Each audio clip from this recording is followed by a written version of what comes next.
ಬಾಳ್ಬೇಕಾದ್ರೆ ಜೀವನದಲ್ಲಿ ಸುಖ ಸಂತೋಷನ ಕಾಣಬೇಕು, ಜಾಣ್ಮೆಯಿಂದ ಇರಬೇಕು ಅಂತ ಅಂದ್ರೆ ಹೇಳ್ತಾರೆ, ದೇಶನ ಸುತ್ತಬೇಕು, ಪುಸ್ತಕನ ಓದಬೇಕು ಅಂತ.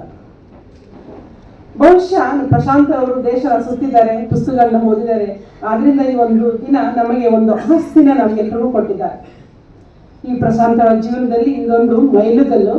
ಅದೇ ರೀತಿಯಲ್ಲಿ ನಮಗೂ ಕೂಡ ಒಂದು ಸಂತೋಷದ ದಿನ. ಯಾಕೆ ಅಂತಂದ್ರೆ ಒಂದು ಪುಸ್ತಕ ಹೊರಗಡೆ ಬರೋದು ಅಂತ ಹೇಳಿದ್ರೆ ಒಂದು ಆಸ್ತಿನ ಹೊರಗಡೆ ಹಾಕ್ತಂಗೆ. ತನ್ನ ಚಿಂತನೆಗಳನ್ನ, ತನ್ನ ಅನುಭವಗಳನ್ನ ಒಂದು ಲೇಖನದ ರೂಪದಲ್ಲಿ ಹೊರ ಹಾಕ್ತಾರೆ ಅಂತ ಹೇಳಿದ್ರೆ ಅದು ನಮಗೆಲ್ಲರಿಗೂ ಒಂದರ ರೀತಿಯ ಶಕ್ತಿ. ಪುಸ್ತಕನ ಓದಬೇಕು, ಪುಸ್ತಕನ ಓದಿ ಅದರ ಒಳಹರ್ತನ ತಿಳ್ಕೊಂಡು ಬದುಕೋದಾದ್ರೆ ಮಾತ್ರ ಅದು ಜಾಣ್ಮೆಯ ಬದುಕು ಅಥವಾ ಒಂದು ಸಂತೋಷದ ಬದುಕು ಅಥವಾ ಸಾರ್ಥಕತೆಯ ಬದುಕು ಅಂತ ಹೇಳ್ತೀವಿ.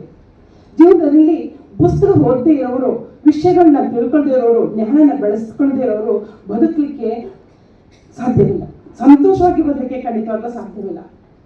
ಇಂತಹ ಒಂದು ದಿನ ಈ ಪುಸ್ತಕವನ್ನ ಹೊರತರುವಾಗ ನಾವು ನೆನೆಸ್ಕೊಳ್ಬೇಕಾಗಿರೋದು ಇಷ್ಟೇ, ಪ್ರತಿಯೊಬ್ಬ ಜೀವನದಲ್ಲೂ ಕೂಡ ನಮಗೆ ಬೇಕಾಗಿರೋದು ಒಂದು ಜ್ಞಾನ, ಕೆಲವು ವಿಷಯಗಳನ್ನ ತಿಳ್ಕೊಂಡು ಬದುಕಬೇಕಾಗಿರುವಂತಹ ವಿಷಯಗಳನ್ನ ಕೆಲವರು ಮಾತ್ರ ಹೊರತರಲಿಕ್ಕೆ ಸಾಧ್ಯ. ಎಲ್ಲರನ್ನೂ ಬರೆಯಕ್ಕೆ ಆಗೋದಿಲ್ಲ.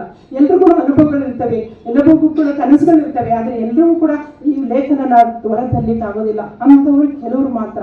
ಅದರಲ್ಲಿ ಪ್ರಶಾಂತ್ರವರೇ ಇವತ್ತೊಂದು ದಿನ ನಮ್ಗೆಲ್ರಿಗೂ ಖುಷಿ ಅನಿಸುತ್ತೆ. ನೀವು ಧರ್ಮಸಭೆಯಲ್ಲಿ ಅಥವಾ ಒಂದು ಕನ್ನಡ ಒಂದು ಕಲಾಕ್ಷೇತ್ರದಲ್ಲಿ ನೀವೊಬ್ಬ ಮಲ್ಟಿ ಟ್ಯಾಲೆಂಟೆಡ್ ಪರ್ಸನ್ ಅಂತ ಹೇಳಿಕ್ಕೆ ನಾನು ಇಷ್ಟಪಡ್ತೇನೆ. ನಾನು ಕೂಡ ಅವರ ಒಟ್ಟಿಗೆ ಒಂದು ನಾಟಕ ಬರೀಲಿಕ್ಕೆ ಕೇಳುವಾಗ ಒಂದು ರೂಪಕನ ಮಾಡ್ಕೊಳ್ಳಿ ಅಂತ ಕೇಳುವಾಗ ತಕ್ಷಣ ಒಂದು ಕೆಲವೇ ದಿನಗಳಲ್ಲಿ ಅದು ಹೊರ ಬರುತ್ತೆ. ಈಗ ಆಗ್ಬಾರ್ದು, ಹೀಗೆ ಇರಬೇಕು, ಹೀಗೆ ಮಾಡಬೇಕು ಅಂತ ಕೇಳಿದ ತಕ್ಷಣ ಅದೇ ರೀತಿಯಲ್ಲಿ ನನ್ನ ಕನಸಿಗೆ ತಕ್ಕಂತೆ, ನನ್ನ ಯೋಚನೆಗೆ ತಕ್ಕಂತೆ, ನನ್ನ ಅಭಿರುಚಿಗೆ ತಕ್ಕಂತೆ ಬರೆಯುವರು ಅಂತಂದ್ರೆ ಪ್ರಶಾಂತರು ಅಂತ ಹೇಳಿಕ್ಕೆ ನಾನು ಇಷ್ಟಪಡ್ತೇನೆ. ಆಗಿರುವಾಗ ಇಂಥ ಒಂದು ದೊಡ್ಡ ವ್ಯಕ್ತಿ ನಮ್ಮ ಮಧ್ಯದಲ್ಲಿರೋದು, ಇಂಥ ದೊಡ್ಡ ವ್ಯಕ್ತಿ ಇನ್ನೊಂದು ಲೇಖಕನಿಗೆ ಈ ಒಂದು ಫೀಲ್ಡಲ್ಲಿ ಬೆಳೀತಾ ಇರೋದು ನಮಗೆ ಹೆಮ್ಮೆ ಅನಿಸುತ್ತೆ. ಆದ್ರಿಂದ ನಾನು ಹೇಳೋದಷ್ಟೇ, ಈ ಪುಸ್ತಕನ ನಾವೆಲ್ಲರೂ ಓದಬೇಕು. ಈ ಪುಸ್ತಕದಲ್ಲಿರುವಂತಹ ಆಸ್ತಿನ ನಮ್ಮದಾಗಿ ಆಗಿಸ್ಕೋಬೇಕು. ಹಾಗೂ ಇಂಥ ಪುಸ್ತಕಗಳು ಕೂಡ ನಮ್ಮ ಮಕ್ಕಳು ಕೂಡ ಬರೀಬೇಕು. ನಮ್ಮ ಕುಟುಂಬಗಳಲ್ಲಿ ಇಂಥ ಪುಸ್ತಕಗಳು ಹೊರ ಬರಬೇಕಾದ್ರೆ ಇಂಥ ಪುಸ್ತಕಗಳನ್ನ ಓದಬೇಕು ಅಂತ ನಾನು ಕಳಕಳಿಯಿಂದ ಕೇಳ್ಕೊಳ್ತೀನಿ. ಯಾಕಂದ್ರೆ ಬರೆಯೋರು ತುಂಬಾ ಕಡಿಮೆ ಆಗ್ಬಿಟ್ಟಿದ್ದಾರೆ, ಅದರಲ್ಲಿ ಓದೋರು ಇನ್ನೂ ಕಡಿಮೆ ಆಗ್ಬಿಟ್ಟಿದ್ದಾರೆ ಅಂತ ನಾನು ಹೇಳ್ತೀನಿ. ನಮ್ಮ ಕುಟುಂಬಗಳಲ್ಲಿ ಮಕ್ಕಳು ಇವತ್ತು ದಿನ ಪುಸ್ತಕನೇ ಓದ್ತಾ ಇಲ್ಲ. ಪುಸ್ತಕ ಓದೋದು ಅವರಿಗೆ ತುಂಬಾ ಬೇಜಾರಾಗುವಂತ ಒಂದು ವಿಷಯ ಆಗ್ಬಿಟ್ಟಿದೆ.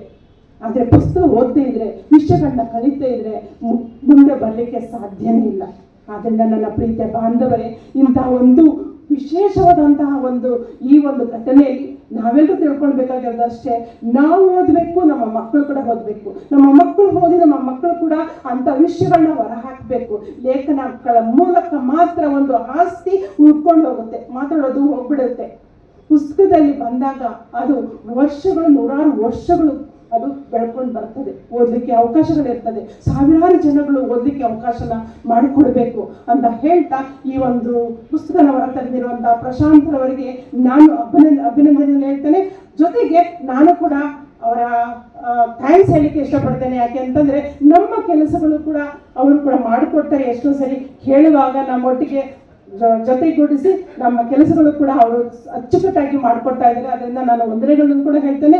ಇನ್ನು ಮುಂದೆಯೂ ಸಹ ಇವರು ದೊಡ್ಡ ಲೇಖಕರಾಗಿ ಇನ್ನು ಮುಂದೆ ಬರಬೇಕು.